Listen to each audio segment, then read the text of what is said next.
Hi, welcome to Verse of the Day. My name is Brandon Hathaway. I'm the preacher at the Westside Church of Christ in Owensboro, Kentucky. I want to thank you for joining me today as we open up the Bible and study the Word of God. Again, hope you caught on. Yesterday we finished up Matthew chapter 28, finished the whole book. And so today we're going to go to the book of Judges. We're going to work our way through the book of Judges and also go through the book of Ruth before we go back to the New Testament. So we're going to go back to the book of Judges, start with Judges chapter 1 today.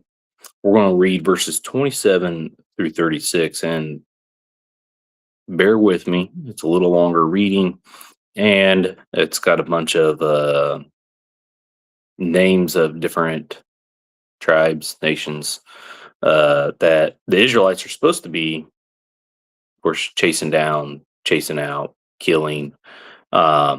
And then it also lists the different tribes of Israel as you go through that. So we will Judges chapter 1, starting with verse 27. It says, however, Manasseh did not drive out the inhabitants of Beth Shan and its villages, or Tanakh and its villages, or in its inhabitants, or Dor and its villages, or the inhabitants of Ibalim and its villages, or the inhabitants of Megiddo and its villages, for the Canaanites were determined to dwell in the land. And it came to pass that when Israel was strong, they put the Canaanites under tribute, but did not completely drive them out.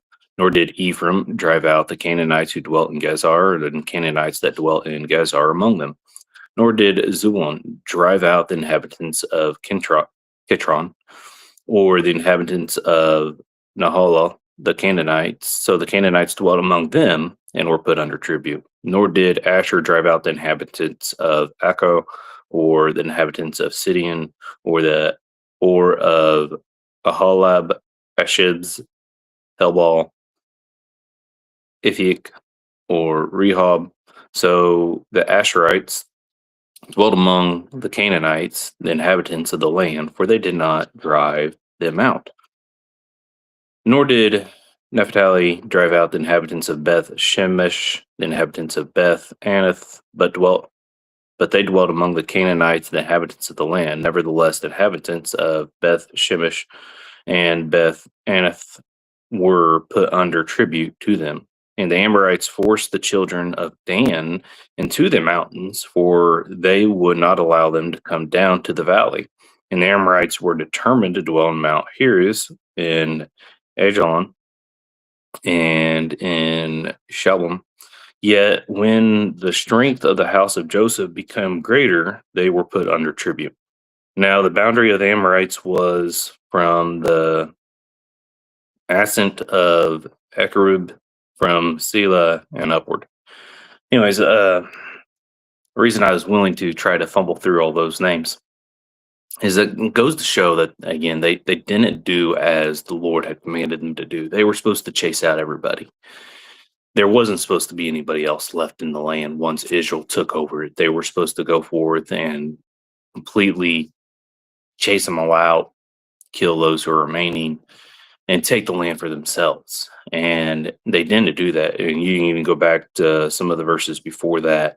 Verse 21 brings out Benjamin didn't chase out all of the people, all the Jebusites in Jerusalem.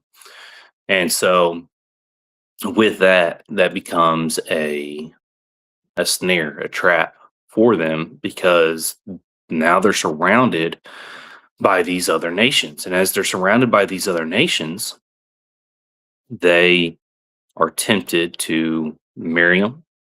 And with that, they're tempted to worship their idols or bring out their ways of worship to worship our God, which is not the way he commanded them to do it. And so with that causes so much problems. And because they still dwell there, what? Well, they go into captivity. They have the Philistines come and take their crops. They have this, they have that. Continuously rebellion, time and again, and things that they have to deal with because they didn't do it at the beginning. They didn't chase them out as they were supposed to.